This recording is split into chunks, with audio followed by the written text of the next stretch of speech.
Deux artères de Kolwezi au quartier d'Ilungu vont subir une action de réhabilitation et de modernisation. Plusieurs structures et personnalités politico-administratives se sont réunies sous une tente qu'ils ont fait monter au quartier d'Ilungu pour la cérémonie de lancement des travaux de ces grandes avenues qui ont fait souffrir les habitants de ce coin par la poussière. La Banque mondiale et une entreprise internationale chinoise vont y contribuer financièrement. Une grosse somme d'argent devra être déboursée pour la réalisation de ce projet. Vous aurez les détails dans ce journal.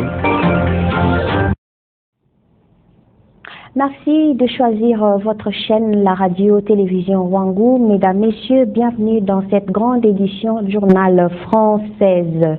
Vous l'avez suivi dans le sommaire. Les avenues Gazungu et LDK prolongées situées au quartier d'Ilungu sont sur le point d'être réhabilitées et modernisées. Sur ce, une cérémonie de lancement des travaux a eu lieu ce jeudi 20 juin 2019, organisée par le gouvernement provincial sous l'appui financier de la Banque mondiale et sous l'exécution d'une entreprise internationale chinoise dont vous découvrirez le nom dans ce reportage signé par Naomi Banza. Suivez.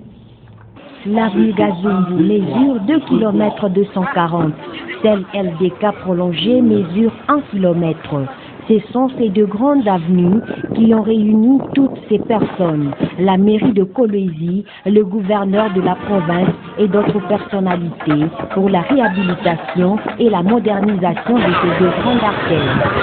Ces travaux seront possibles grâce à l'appui de la Banque mondiale et l'exécution de l'entreprise internationale China First Highway Engineering.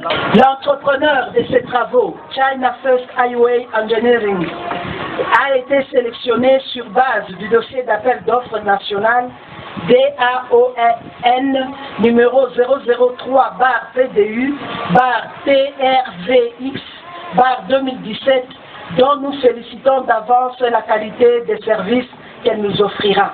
Kolwezi est choisi parmi les 9 autres villes ciblées par le projet dans toute la RDC. Pour que ceci se réalise, des recommandations sont formulées. Nous faisons un plaidoyer pour que les allocations des infrastructures de proximité de la composante 2A déjà attribuées à la ville de Kolwezi soient décaissées, afin que les objectifs visés par le contrat entre la ville de Kolwezi et le PDU soient atteints.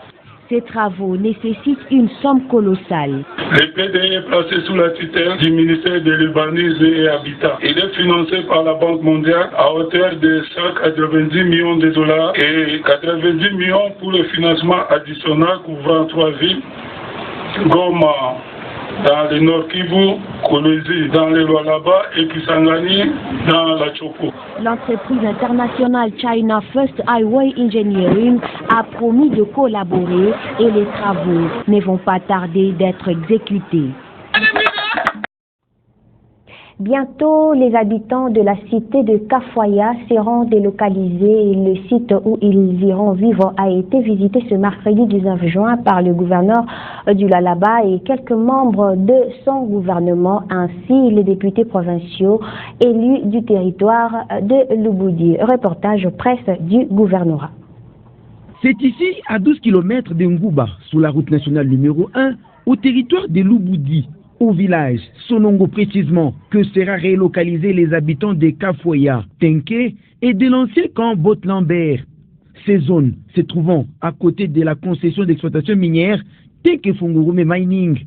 Cette firme, grand cotisant du Trésor national, qui s'est vue depuis un temps envahie par des créateurs habitant ces zones qui pénètrent dans ces concessions pour voler les minéraux. Dans les soucis de respecter ses engagements vis-à-vis de ces grands géants miniers de la République démocratique du Congo, le gouvernement national avait dernièrement jugé de relocaliser ces populations vers un nouveau site qui serait approuvé par les gouvernements provinciaux.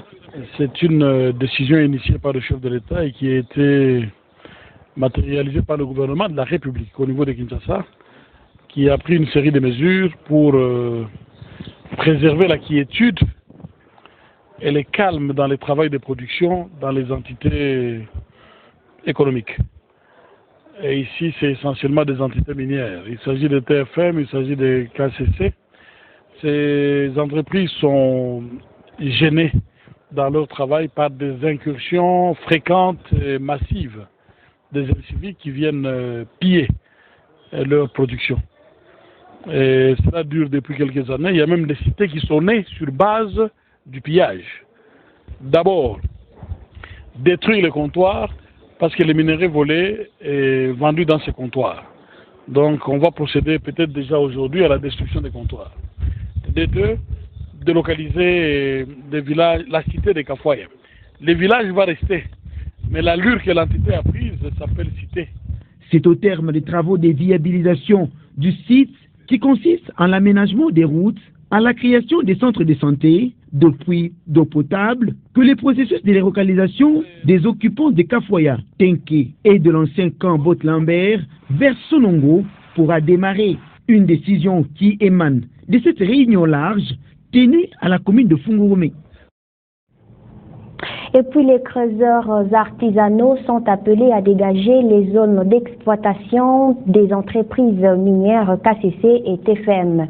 La déclaration a été lue ce jeudi matin 19 juin dans un communiqué de presse par le général-major Yves Philemon, responsable de la zone de défense du Grand Katanga et Kasaï. Propos recueillis par Prince Timothée Odia. Suite à ces opérations, les criminels se sont réfugiés dans les concessions minières de Tenke Fungurume Mining, de KCC, de Luisha et autres, où il est signalé plusieurs cas de tueries, viols, braquages, assassinats et pillages de minerais causant un manque à gagner considérable pour le trésor public. Compte tenu de l'insécurité grandissante dans ces concessions, une opération a été planifiée pour neutraliser les criminels armés, parmi lesquels quelques étrangers. S'agissant des creuseurs artisanaux, les autorités politico-administratives du Haut-Katanga et de Lualaba vont s'investir pour leur trouver un espace approprié. Par ailleurs, tout étranger en situation irrégulière se trouvant dans ces zones sera arrêté et mis à la disposition de la DGM pour leur expulser. Le commandant de la deuxième zone de défense rassure la population que toutes les mesures nécessaires sont prises pour sécuriser les populations civiles. Ensuite, 11 personnes sont mortes et plusieurs autres blessées dans un accident de circulation grave survenu mercredi matin 19 juin sur la route nationale numéro 39 à 22 km de Kolwezi, non loin de péage. La crevaison de l'un des pneus du minibus de marque IAS serait la source de cet accident.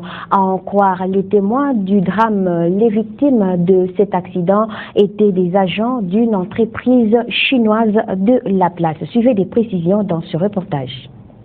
Des corps étalés par terre comme des poissons dans réfrigérateur. Ce sont des êtres humains morts. C'était les matins vers 7 heures quand un minibus des transports en commun provenait de Kolwezi et ayant en son bord des agents d'une entreprise chinoise qui a percuté un camion remorque de l'entreprise Grec 7, causant ainsi la mort de 9 personnes sur place et 2 autres sur le chemin de l'hôpital méthodiste, où on a acheminé 8 rescapés qui ont été grièvement blessés. Et un témoin trouvé sur place explique les causes de l'accident. Il y a la YAF ici qui venait de Kolwezi avec les agents de la société SMT vers Lualaba.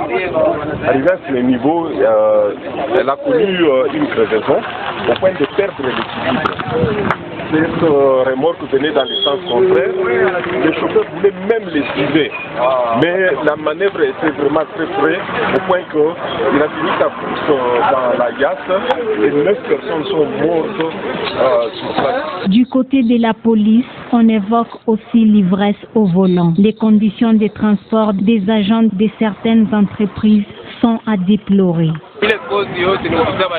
Ce sont les Chinois qui sont à la base de cette situation parce qu'ils transportent nos frères dans de mauvaises conditions, par moments comme des animaux. Nous regrettons beaucoup. Les corps des victimes ont été acheminés vers la morgue de l'hôpital général de référence Mwangeji. Vous venez de suivre les propos des témoins de cet accident qui ont fustigé les mauvaises conditions des transports des agents de quelques entreprises des expatriés. Ces témoins ont affirmé que cela fait partie des causes de ce drame. Alors la société civile Force Vive condamne cet état de choses. Roukab Jacques est au micro de Patient Kabamba. Sur la ville de Kolwezi, dans les Lualaba, hier, nous avons eu à pleurer autant de morts. Et nous sommes en train de regretter qu'il y ait autant de blessés. Si réellement il est attesté que les véhicules ne réunissaient pas de bonnes conditions de transport des agents, donc à ce moment-là, la faute incombe à l'entreprise qui n'a pas pu assurer les moyens sûrs pour transporter ces travailleurs jusqu'au lieu de travail. Mais aussi, je dis que c'est quelque sorte une irresponsabilité qui est partagée parce que, en principe, les travailleurs ne doivent pas être transportés dans des petits bus. Mais je suppose que c'est une entreprise sérieuse. Et une entreprise sérieuse doit transporter des gens dans des grands bus convenables. Nous les voyons, beaucoup d'entreprises maintenant ont des beaux bus. Nous, à notre niveau, nous allons faire un plaidoyer auprès des décideurs. Les décideurs, vous les connaissez. Il y a tout un ministère qui s'occupe des transports. Donc, il y a des services de l'État qui s'occupent de ça. On doit interpeller les entreprises qui ont des sites en dehors de la ville pour que, quand on transporte les travailleurs, qu'on les transporte dans de meilleures conditions.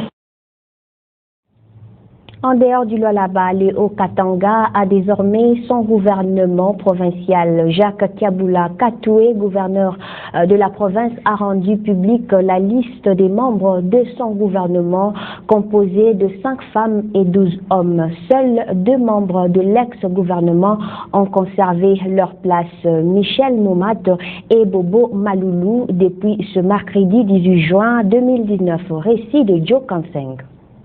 Essentiellement composé des membres du FCC. Le gouvernement de Jacques Kiaboula Katoué comprend 10 ministres, dont Choma Choma, ministre des Finances. Bobo Maloulou a conservé son poste du ministre de l'Intérieur. Michel Momat est revenu au plan et budget. Ministre de l'Économie, Coalisé Mwamba. Ministre des Infrastructures, Miguel. Ministre de la Jeunesse, Ars Joseph, ministre de Mines René Banza, ministre de la Santé Joseph Nsombi, ministre de l'Agriculture Thierry Magoma, ministre du Genre Madame Aziza Mounana. À côté de ministres, il y a des commissaires au nombre de 5. Commissaire en charge de l'emploi, Eli Mwando. Commissaire en charge de l'environnement, Kilufia Ngandwe. Commissaire en charge du sport, Leila Katebe Loulou. Commissaire en charge des affaires sociales, Priscilla Mpande.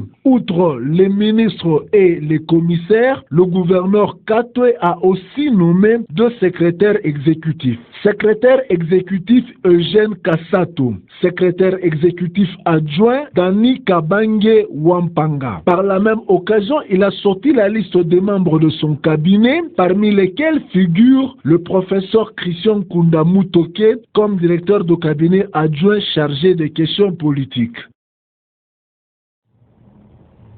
Et en sport, avant de finir, quelques heures nous séparent du démarrage de la Coupe d'Afrique des Nations Total Égypte 2019.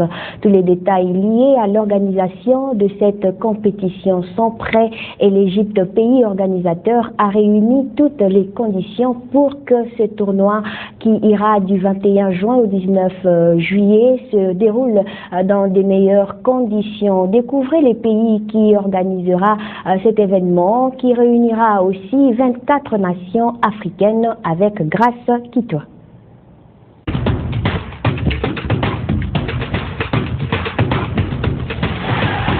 Mise en place terminée, tout est prêt pour le coup d'envoi de la grande messe du football continental.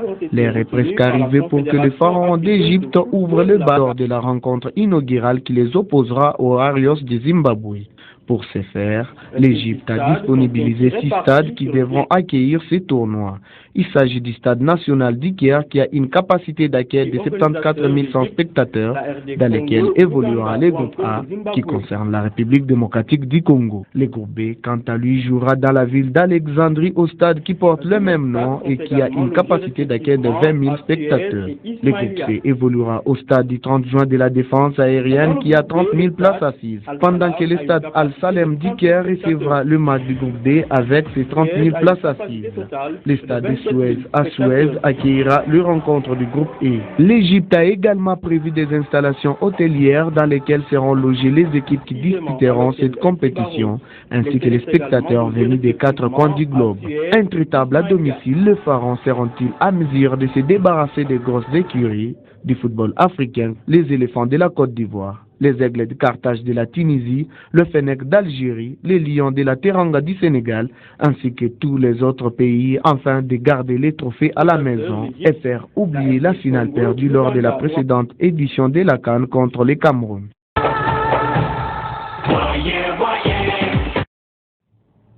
Mesdames, Messieurs, ce journal est complètement terminé. Merci à vous de nous avoir suivis. Merci aussi à Gaëtan Moununga pour cette réalisation. Tout de suite, portez-vous bien.